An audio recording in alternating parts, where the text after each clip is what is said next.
Happy Thursday, everybody. Welcome on into the Yanks Go Yard podcast. I am your lone host today, Thomas Carinante. Adam Weinrib is currently on his mini-moon. He'll be back on Monday. The squad will be back hanging out, going back and forth, discussing topics about the Yankees. I think by then we'll probably have a little bit more to talk about.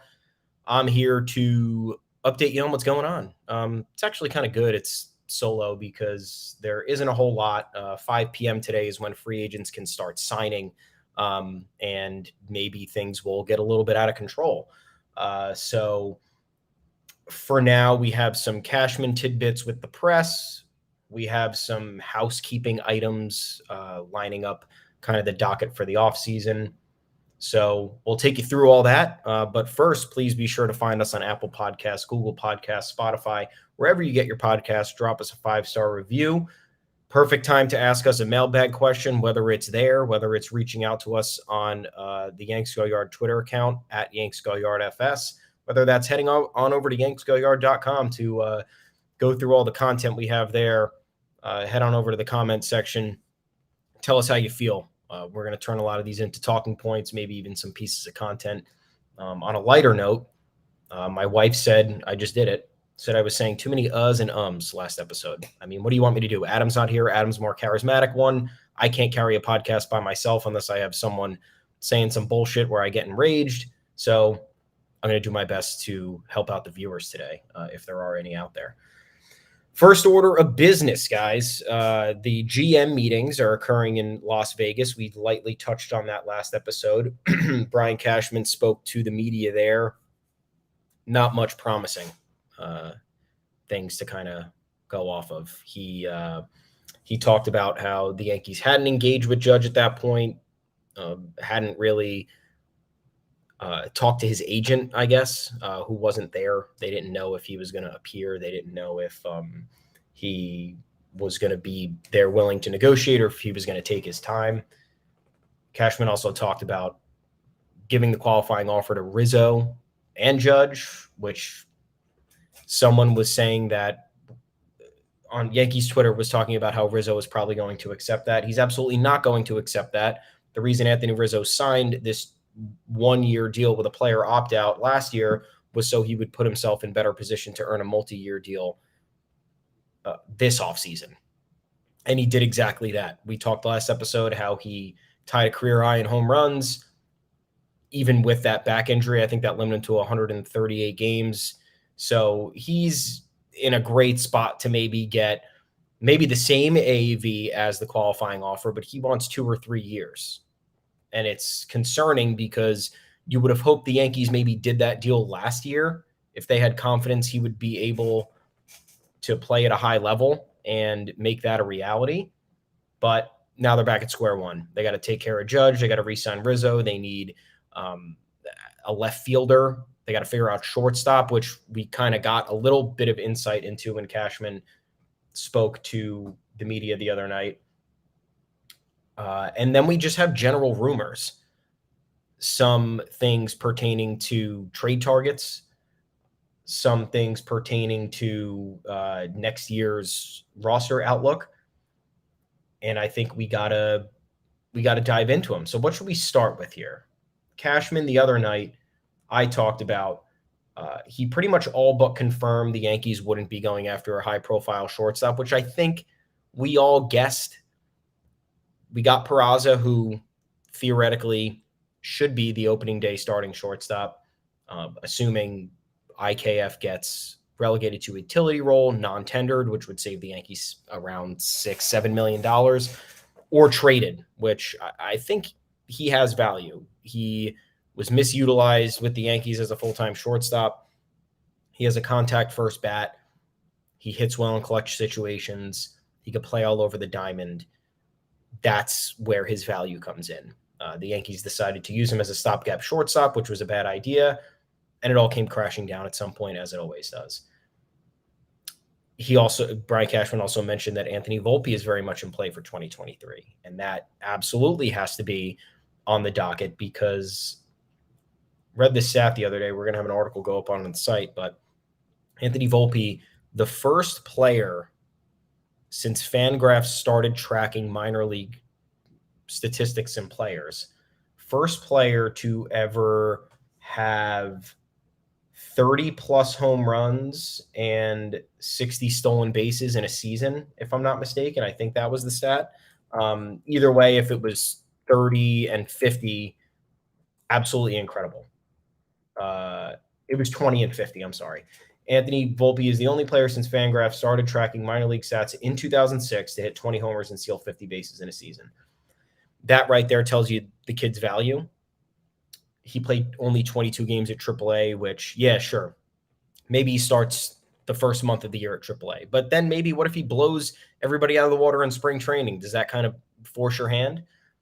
I think at this point, you're going with some iteration of Peraza, Cabrera, Volpe in the middle infield. And then you're either your IKF's not in the starting picture. They keep saying Josh Donaldson's the starting third baseman, so I don't really know what to think with that at this point. Maybe that's just the Yankees not showing their hand this early on. Then again, I don't know how you get rid of Josh Donaldson. We talked about that last episode. Either way, Cashman said specifically that he thinks shortstop, the middle infield in particular, is going to sort itself out in spring training. Then last night, I'll get into this quickly before I go back to the rumors. Cashman said that the team was engaging and talking with other clubs who have inquired about the Yankees' crowded infield. So what does that mean? Oh, it's a lot. So you have Gleyber Torres first, right? He was dangled at this year's trade deadline in the Pablo Lopez talks. Those went nowhere, or they went somewhere, and then the Marlins decided to pull the rug out from underneath everybody at the last second. Kind of explains why the Yankees traded Montgomery. They thought they had something else coming to help them out in the back end of the rotation. It didn't happen. And then you just speak on Gleyber in general, right? Solid season. Some would call it good. Unfortunately, with the way that he kind of burst onto the scene in 2018 and 2019, it's still below average for the standards. His bat still kind of leaves a little bit more to be desired. I do like the defense at second base. I will say that. But you could find solid second base defense with maybe better offense or just better energy. I don't know if Gleyber Torres has been this energy spark that this team has needed. I think that's been part of the problem.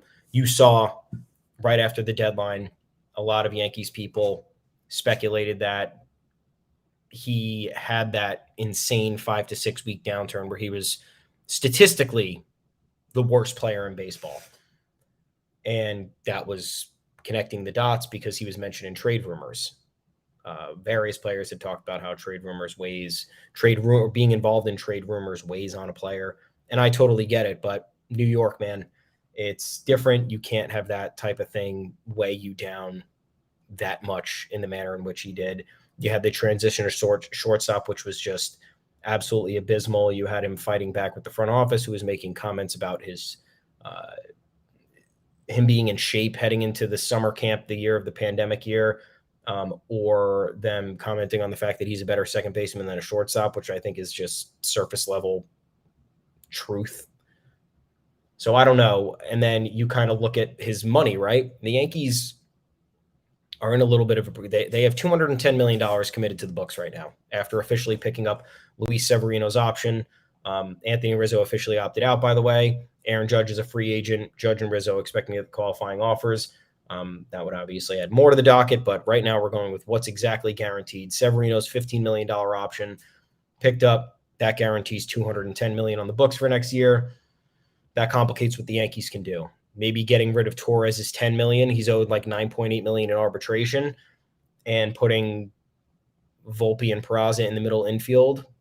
Again, I don't know if that's even an option because everybody seems to think that's an option. Don't forget, Volpe never really played second base in the minors. I think he's played like 3 games, and Peraza's played 5 career games at second base. So I don't know how that's going to work unless you're having somebody learn an entire new position. It could be a cool idea because they're both young. They both are on the same trajectory to make an impact at the MLB level. I just don't know how. People seem to think it's a lot easier to put somebody in a foreign position, and it just simply isn't. But anyway, You at least have DJ LeMahieu who could play second base. You have Oswaldo Cabrera who could play second base. I guess in a pinch, if you're keeping IKF, he could play second base. So there's really no need for an extra $10 million expenditure on Gleyber Torres, especially if there's value for him out there. You can get maybe a reliever in return, a back-end starter. Even crazier, there was an Ohtani package pitched by The Athletic, which we'll get into a second, which included Gleyber Torres. But in looking to the hinting at the trades, Cashman specifically said it had to do with the middle infield. So this could be anybody. You would love the outskirts of this, obviously, to include Josh Donaldson. I don't think it's going to, but what does this mean for the future? Does this mean they're going to maybe trade one or two of the prospects and get even better by acquiring all-star caliber talent? Or are they going to get rid of the veterans such as Gleyber, such as IKF, such as maybe DJ, which I don't think is going to happen. I don't think it's possible, but he plays second base. So it's certainly on the table. Which direction are they going to go in? Shed salary with those players, bring in other guys, use the young guys to allow for that financial flexibility, or do you trade the young guys, get immediately better right now, and then just say we're going for it in 2023, 2024, 2025? Maybe, I don't know, but they're getting calls. We could be talking about a trade in a few hours. We don't really know. But at this point, if teams are already asking, it's evident that there was already previous interest, and the Yankees, after what had transpired in 2022, understand at this point that they need to do something. They need to make a move. This iteration of the roster is not working out. Somehow you trade Joey Gallo and become a 500 team after he was one of the worst players in baseball for you. It's just, stuff's not working out here. Doesn't matter if the decision is actually correct or not. Something's going on. There needs to be a shakeup. We don't know what it is. As for the offseason rumors, you have Judge. Cashman said last night that they engaged with his agent. What is this? Tim LaCastro elected free agency. Wow, cool. And then Yoni Brito and Matt Crook are on the Major League roster. Okay. Yankees roster moves. Awesome. Talked about engaging with Judge and his agent, which is a good sign. The Yankees have clearly made it known they want to keep him.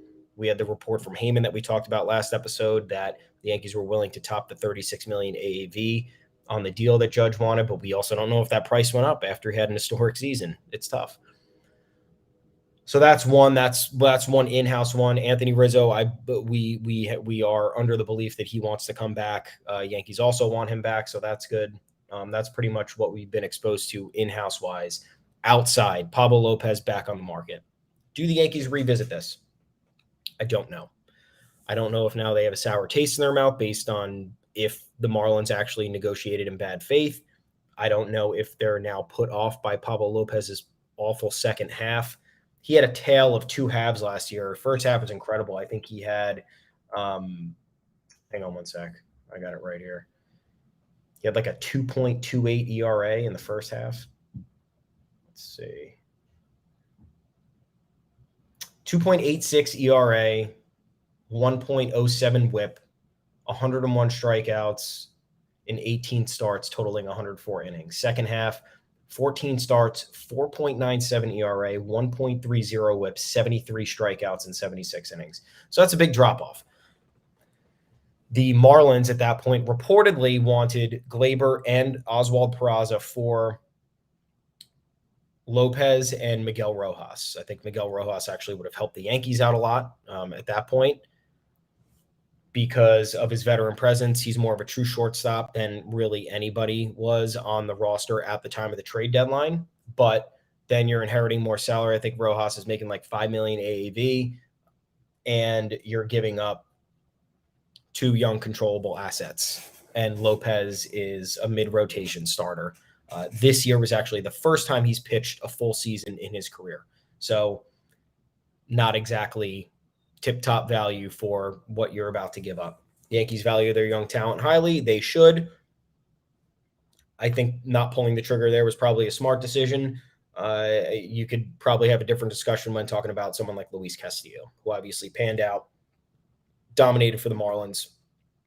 Whatever price you paid for him at that point and then got him to sign that extension for Seattle, in my opinion, is worth it.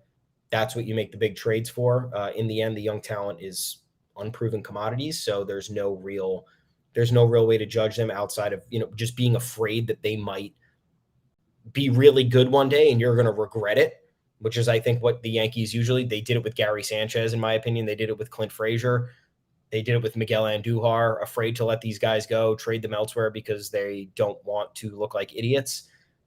Big problem we have with the front office. But anyway, do they revisit these talks? Does the Marlins asking price go down? Does the market price in general for the pitcher's market allow it to go down based on his performance, based on there's now less control? You had him for 2.5 years. If you were to acquire him in July, now you have him for 2 years. You had that extra half year is big because you have him for down the stretch postseason run, and then he's geared up for 2023. Now it's a little bit of a different story. In the end, the Marlins need hitters. They need offense. I don't know if they're in exactly a position to play hardball and negotiate and get their exact way because A, they do have a surplus of pitchers. And two, they're about to waste a window with all these pitchers if they don't have the offense to supplement it. So I don't know. Secondly, we got Shohei Ohtani. Now, the Angels say they're not moving him, which I am inclined to believe. I think that there's probably a greater likelihood he gets moved at the August trade deadline in the middle of the 2023 season. But I don't think we can rule anything out until opening day arrives, right? Because Ohtani is making $30 million in his final year of arbitration on this contract with the Angels. Then he becomes a free agent. I think the Angels still are way away. It's another year under 500, another year wasted. Mike Trout still has 12 postseason at bats. They have to go through the Astros in the division. Now they have to go through the Mariners in the division, who I think most people would say are objectively better than the Angels, regardless if the Angels are fully healthy or not. Do you trade Ohtani? You have 1 year left of him. There were reports that came out that Ohtani wasn't exactly happy with what happened in Anaheim over the last couple of years and how they massively underachieved. He wants to play at the highest level in the postseason. Guy doesn't like losing. Who likes losing? Nobody really does. So I don't know if Ohtani has the ability to force his hand there. I think the Angels will be smart to act as early as possible. But anyway, The Athletic broke down 9 destinations for teams that are best suited to trade for him or contenders who are desperately in need of a player of his caliber. The package that was pitched is out of this world, in my opinion. This is out of this world. If I'm the Yankees, I do it right now. I don't really care. It was Gleyber Torres, Jason Dominguez, and Oswald Peraza. I don't think there's any question that you don't do that. If the Angels say, yeah, that's what we want, great, send them all over.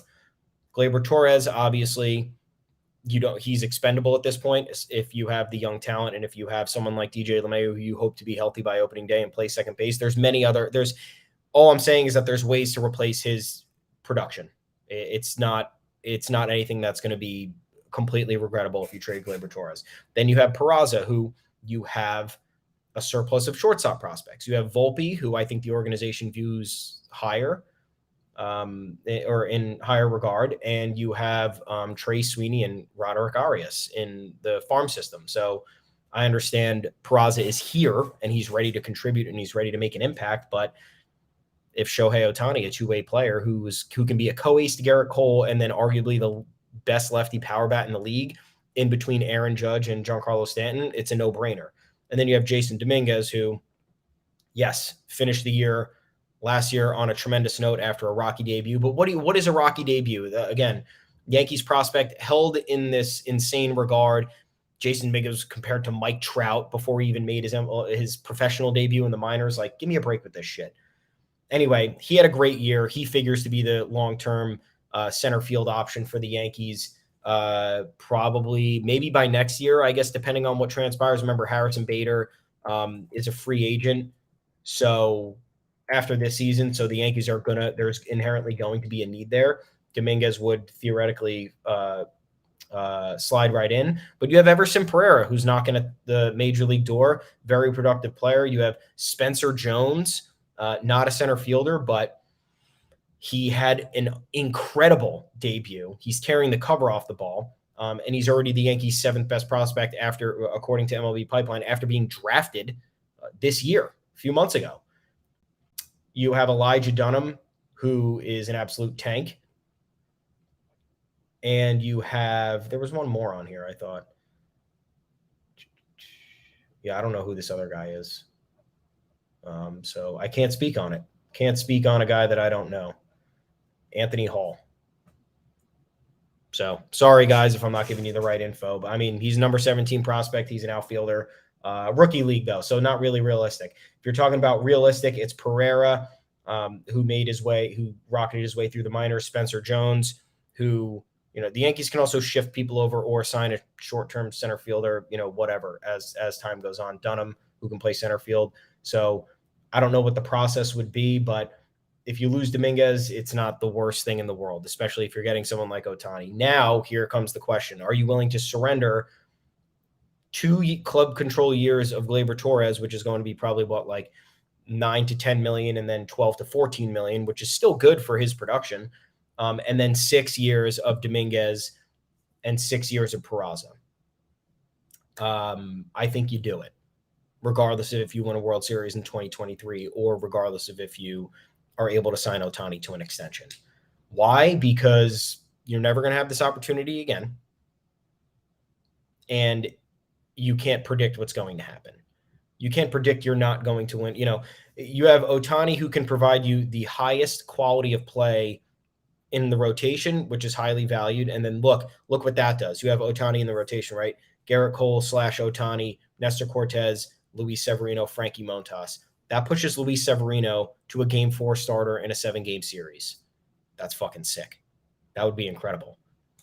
And then you have him in the lineup, obviously, so you can do any sort of combination of Rizzo, Judge, Ohtani, Stanton, if Rizzo comes back. I don't know who leads off. Maybe it's LeMahieu. Maybe that's still possible. It's in the cards if he recovers from his injury. It's self-explanatory why you do this move, is all I'm trying to say. On top of that, the Yankees do have the depth in place at the minor league levels, even at in the fringe of the major league level, to absorb these losses. So if there's anybody out there doubting giving up that type of young talent for 1 year of the best player on the planet, I think it's kind of a no-brainer. If you can't make up for losing Jason Dominguez and Oswald Peraza, then I just don't know if you're doing things right from an organizational standpoint. Anyway, that was the proposed trade package. I don't think that would be, because then the Dodgers trade package was 7 of their 14 top prospects and 4 of their top 5. So in that case, if you're the Yankees, are you giving up Dominguez, Peraza? And here's the equivalent of what it was. It was like 2 through 5. So it was 2 through 6, actually. So it was Dominguez, Peraza, Wells, Pereira, Trey Sweeney. I think Will Warren probably would have been in this, and then it would have been Arias, who's number 11, and then Randy Vasquez, 14. No way. That's crazy. You're completely depleting the farm system for 1 year. No. In this case, you're depleting. The Yankees would be depleting 2 of their top 5, which is doable, and then somebody on the MLB roster who they can swap in for somebody or swap out for somebody else. So that's a different story. I don't know why the Athletic thought that was an offer. I don't know if they're hearing things. I don't know if that's their judgment. I don't know if maybe they're more inclined to trade Ohtani to the Yankees rather than the crosstown Dodgers. Maybe the asking price for the Dodgers is higher because they don't want to lose out on Ohtani going there and then maybe signing long-term, and then they have to live with it from 25 miles away or whatever the hell it is. So that I guess could make a little bit of sense, but on the surface, you do that deal. I think it's probably a little bit more expansive than that, but they said he's not going to get traded, so I wouldn't get our hopes up. I would start looking at various other things. So what do the Yankees need right now? They don't need a shortstop, right? You don't need the top shortstop in the class, these top shortstops. You need someone who can play shortstop. I think Oswald Peraza proved that. I think Anthony Volpe is going to prove that in spring training. You need a first baseman. You'd hope it's Rizzo, but you have Jose Abreu, Josh Bell, Brandon Belt, Yuli Gurriel, and a few others out there. I don't think you're going after Gurriel or Belt. I think Abreu and Bell are certainly possibilities. You don't need a second baseman because you have Torres right now. And then I think there's a world in which you're playing Cabrera / Peraza / Volpe there, depending on who they want as the long-term shortstop. Just talked about shortstop. You need a third baseman. I don't think they're getting rid of Donaldson. Unfortunately, I don't think they're going to be able to. And the way that they keep highly talking about speaking highly about his defense, I think that's what they're inevitably going to stick with. So, and the third base market isn't even the only cool third base option here that would really get me going. It would gas me up as if the Dodgers kind of miffed Justin Turner in the contract talks because he has a club option for $16 million. I don't think they're picking that up. I think they're going to figure out a way to kind of rework it and either defer money or give him another club option for next year or give him the buyout and then some more money. You know how these things work, but either way, if he feels miffed by that, maybe he comes to New York. But then I don't know how you get rid of Donaldson. You're going to have to eat 20. It's at least $25 million, depending on how the Yankees situated the money. Nobody else. Yeah, Brandon Drury maybe, but he was already a Yankee. It didn't work out. Nobody else here is nice. Then you have left fielders, which is crucial. Joey Gallo, let's bring him back. No, I'm kidding. Benintendi, depending on how much he costs. I think if you're operating on a shoestring budget, right, because you got to keep Judge. Say in this scenario, you bring back Judge, you bring back Rizzo, and now you're strapped for cash. I think you probably go with the Jock Peterson, sacrifice a little bit of the defense out there.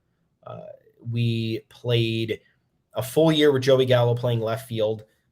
He was a mediocre left fielder at best, in my opinion, over the course of his time here. He was supposed to be above average. He wasn't. I'm fine with putting Jock Peterson, a totally average to below average defender out there for the impact he'll make with his bat. It will be an undoubted impact.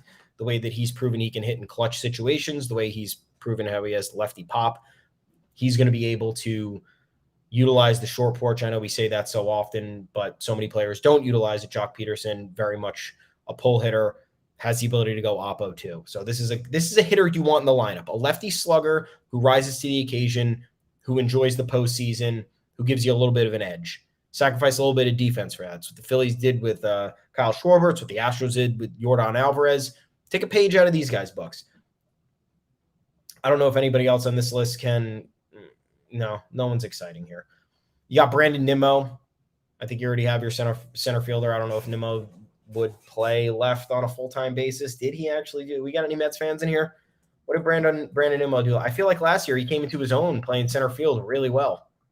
He played a damn good center field. He made that catch on national TV against the fucking Dodgers. That was awesome. I don't know. Is he going to be willing to play left? Has he even played left? Let's see. Played 10 games in left last year. Yeah, I don't think that's a true option. Oh, no, I'm sorry. It wasn't even last year. That was 2021. He's not playing. He's not playing left field. Kevin Kiermaier, never want him on my team. No. Odubel Herrera, get the hell out of here. No. Everyone, no. Right fielder's Aaron Judge. Hopefully he's coming back. Tyler Naquin, Michael Conforto. Yeah, no, none of this.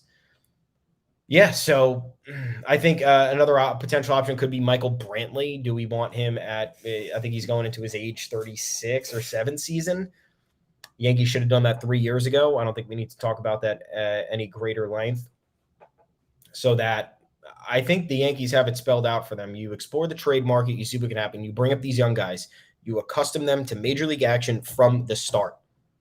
From the start. This is how you do it. This is what the Astros did with Jeremy Pena. It's what the Braves did. The Braves didn't do it at the onset, but Michael Harris was up early. Vaughn Grissom was up early, and they played incredibly well down the stretch. They lengthened that lineup almost unlike any other team in the league. You see it elsewhere where teams are just willing to start the service time clock. Let's go. Let's get the value. Let's get you acclimated to major league action so you're not crapping your pants when you're brought up in September and you're asked to do something that you're not capable of doing. And that's what the Yankees have done far too often. The best performer of the last few years, honestly, was Oswaldo Cabrera. He was brought up in early August. He was asked to do a lot, played a multitude of positions. He succeeded at them well, I think, because he knew he had a lot of time ahead of him to prove himself. He he was able to connect with his team. He talked about connecting with his teammates, how that was a very important thing to do. So that's what the Yankees need to do. I think in this scenario, you either bring up the young guys and then you make these small supplementations here and there. A big ask here is going to be the bullpen. I think the rotation is largely settled. Would I be angry if we got a Tyler Anderson, a Carlos Rodon, a Nathan Eovaldi, Chris Bassett? No, that'd be pretty cool. Justin Verlander opted out of his contract today. Who knows? Do I want that? Not necessarily. I think the Yankees have much greater needs on the starting rotation. I don't think Clayton Kershaw or Jacob deGrom are coming here. Would be cool. I'd take either of them. I like them both very much. Tyone return, I think we're all on board for that. I don't know if there's anybody else here that is exactly appealing. Not really. No, you go down the list. No, absolutely not. Then you have the bullpen. You have your supposed closer in Clay Holmes, I guess. Do we? Depends how next year starts, but you have Edwin Diaz is off the market, signed the record deal with the Mets. You have Craig Kimbrell, absolutely not. Kenley Jansen, one of the best closers of all time, whether you think so or not. Taylor Rogers, who I think can lengthen the bullpen. Michael Fulmer, who can lengthen the bullpen. Andrew Chafin, who can lengthen the bullpen. Chris Martin's not a free agent. Why is he on here? What are you doing, MLB.com? That's incorrect. Adam Ottavino, do you bring him back? Absolutely not. Matt Moore had a nice year with the Rangers. That could be a guy to lengthen the bullpen. Jake McGee, solid reliever. I know he's going into age 36 season, but he's pretty damn good. Dave Robertson, also old, but proved this year that he could still do it. Seth Lugo's a free agent. There's a lot of options out there. I know Brian Cashman likes to do a lot of his work on the trade market for relievers, but you got guys here that can bridge the gap to the ninth inning, and the Yankees need that. So that's pretty much most of the rumblings we've heard thus far. I'm not sure, excuse me, if there's really anything else here that we can deduce off the top of our head, or that we even want to start speculating upon, because I just want this to play out. I don't want to start getting into the the classic Yankee fan mode where it's like, oh, here's I did do a dream opening day lineup, so don't get on my case for being a hypocrite here. But that's fun. That's a fun thing. I don't want to start being the guy on Twitter who's like, here's what the opening day lineup should look like, and it's the AL All-Star team and the 6 best starting pitchers in the NL. I'm sick of seeing that on Twitter. Fans just don't understand. They don't understand anything, and most fans don't, I should say. So I don't really want to get into that, but yeah, that's kind of what we're looking at right now. You got Judge stuff, you got Pablo Lopez stuff, you got Shohei Ohtani stuff. All undefined, all surface level, all, hey, whatever happens, kind of interested. Let's keep our ear to the ground here. You have Cashman talking about trades, people interested in the middle infield. I don't know what that looks like. I would suspect there's interest in Gleyber Torres. I don't know if there's interest in IKF, especially with his rising price in arbitration. There's no doubt interest in their prospects, but I don't know why in the world they would want to get rid of them unless the return is exactly what Brian Cashman wants, and that's usually what he's searching for in these types of deals, so it's going to be a tough sell for him. We did have one incident yesterday, though, on Twitter, because Elon Musk, Jesus Christ, man. What is this guy doing? I thought he was like a businessman entrepreneur who kind of knew the ropes, like knew how to control the narrative and understand what's what, especially with large groups of people. I don't know. I thought this leadership, I didn't. I was expecting the leadership to not be this bad. I was expecting it to be fairly bad because this is a billionaire who's just using this platform as his own fucking playground. But this verification thing has taken everything. It's fucking flipped everything upside down. Now you can get a check mark if you want to pay $8 per month. And the problem with this is because we've already had enough, average fans in the past have already had enough trouble scouring Twitter, deciphering who's real, who's not, who's the parody account, who's not. And sometimes they screw you. You get the Ken Rosenthal in there, you get the Jeff Passan, and you're so excited waiting for news. You see one of those, you're like, oh my God, it's happening. And then you're an asshole. So it was hard enough before this. Now you can have people taking people's names, buying the check mark for the $8 a month. And look, Twitter is suspending these accounts that are wrong. So in this instance, it was directly related to Yankees world. Aroldis Chapman doesn't own his name on Twitter. His handle is @Chapman_105, as if he still throws 105 miles an hour anymore. That hasn't happened in 5 years, dude. Someone took Aroldis Chapman's full name as the on the handle, made an Aroldis Chapman name on the Twitter account, same picture as Chapman's Twitter, and then announced in Spanish, in a tweet in Spanish with a Yankees photo, that he's returning for 3 years. So came from the, obviously, if you didn't look at the handle to know that Aroldis Chapman's Twitter handle is @Chapman_105, you would think it's just his full name, because that's usually what players do. This isn't a fucking AOL chat room anymore. You thought he actually re-signed for a second. I didn't. Other people did. But what are you doing when you're, like I said, you're just scrolling Twitter, you're looking around, and then you see an official tweet from him, and it was a 2-part tweet. So the top was in Spanish, and then the second half was in English, because he translated, the person translated it for other people to read it, and everyone was shitting their pants, because it was like, no, they didn't just do this. They didn't. And would you put it past the Yankees to do this? They traded for him under domestic violence allegations, which was troubling enough. They traded him at that deadline, got a great return with Gleyber Torres, and I forgot who else was in that deal, but it was a few other people. And then they re-signed him that offseason to a record deal. It was like $86 million for a closer, which was just insane money to give somebody who's pitching. I love Edwin Diaz. I don't fault the Mets for giving that. I just don't. I can't. As an owner, I wouldn't be able to stomach giving out that money for a guy who pitches 1 inning, pitches 70 innings a year. It's crazy. Starters already get paid. The starters play in 30 games a year if they're healthy. 30, 32. If you're lucky, 34.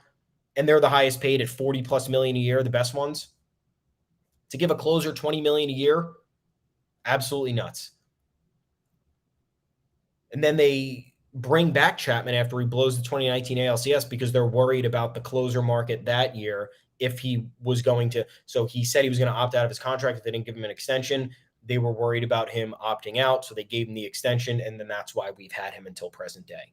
And this was not fair. You know why this was not fair? And I'm not that big of a baby. I'm kind of a baby. But this was not fair because Aroldis Chapman's tenure with the Yankees died already. It died. We had the closure. We knew he was gone. We knew he was never coming back. When he decided to leave the team hanging because he refused to show up for the mandatory workout unless he was assured he would get a postseason roster spot. Aaron Boone couldn't assure him the postseason roster spot. Chapman said he didn't want to partake in the workout. Yankees told him to stay in Florida. Great. Goodbye. Career over. And guess what? If he ended up showing up for the workout, he would have made the postseason roster, because Scott Efros was then diagnosed with a torn UCL and needed Tommy John surgery.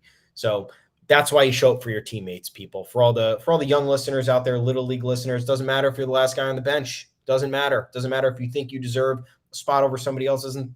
Doesn't matter if you think you deserve more playing time over somebody else. The opportunity is always going to be there, and if the opportunity is right and it's meant to be, you'll get it. Aroldis Chapman clearly is not a spiritual thinker, so he thought something was he thought he was entitled to something that he very clearly wasn't, because he's been one of the worst relievers in the sport for 2 years, at least high leverage relievers in the sport for 2 years. And then you look at it and you're like, the Yankees could absolutely do this. They brought him back under some of the most toxic situations ever. Domestic violence allegations, him nearly blowing Game 7 of the World Series, and then him blowing Game 6 of the ALCS and walking off the mound smiling.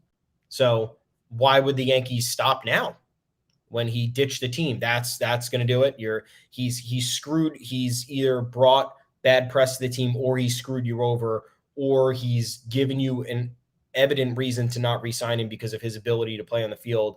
And then you're going to draw the line because he wanted a postseason roster spot and you weren't willing to give it to him. So yeah, it wouldn't have been shocking if that was actually true. And that's why this is fucked up, because these fans are ready to get beyond it. They did not need to be hit with this in the beginning of the offseason, when this is supposed to, once again, it's probably not going to be, don't get me wrong. It's supposed to have a new vibe to it, a new feeling of promise. It's not going to, because we know that the Yankees are limited in what they can do, but we need a departure from that. We need a departure from the toxicity, from the dead weight, from all the players who are not delivering. That cannot return. and Chapman returning would have exactly done that. And that is my rant about Twitter. They need to fix this. This is idiotic. Why are there's like baseball trolls who I follow or I don't follow, but like show up in my algorithm because again, what is the Twitter algorithm doing? Why do I get Red Sox shit? Because I talk shit about the Red Sox one time. Why do I see the bowels of Yankees Twitter because I talked about Josh Donaldson sucking one time? Like, fix this, dude. Some of these people that are verified, I don't, and now it's going to screw things up. Someone was talking about Joey Gallo. Someone got verified and then was like, oh, Joey Gallo's in talks to return to the Yankees. Another stupid one. Stop doing this. There needs to be some sort of buffer, or we just need to do away with this. Twitter needs to verify people, and then if Elon Musk wants them to pay the price, I guess pay the price after you get verified. I don't know. I don't know what the solution is. The solution is not this. The solution is not giving anybody the ability to get verified, because then it clouds the boundaries of identity and where you're getting the right information and how you're digesting that information. So that's it. We're going to end on that note. We still have the GM meetings right now. I actually don't know when they go until, so we're going to have to wait there and see. But I think it's maybe another day or two.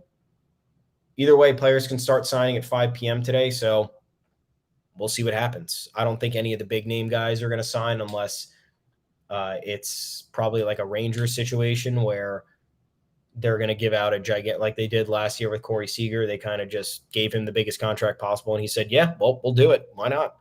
I think maybe teams can sway guys like, Carlos Rodon or Jacob deGrom, or maybe even a Trey Turner with a big deal early on for a spot, a destination that they want to go to.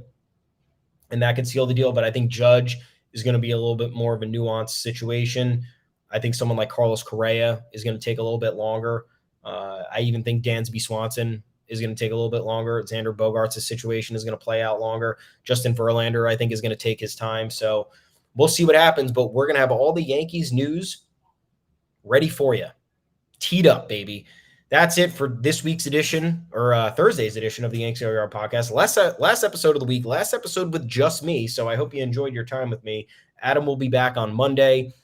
Don't forget, folks, be sure to find us on Apple Podcasts, Google Podcasts, Spotify, wherever you get your podcasts.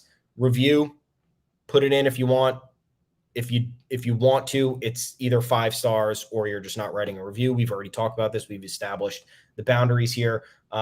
Talk to us on the official Yanks Go Yard Twitter account at Yanks Go Yard FS. We have the check mark, and we're real. We might not have insider information, but we're relaying that information as best we can. And head on over to yanksgoyard.com. Plenty of content there for you. I got some things coming up tonight and tomorrow morning that will be fun reads. And until then, enjoy your weekend. Look out for signings. Look out for us. Talk to us. We'll have some fun, and we'll talk to you on Monday, 2 p.m. Eastern, live right here. See you, everybody.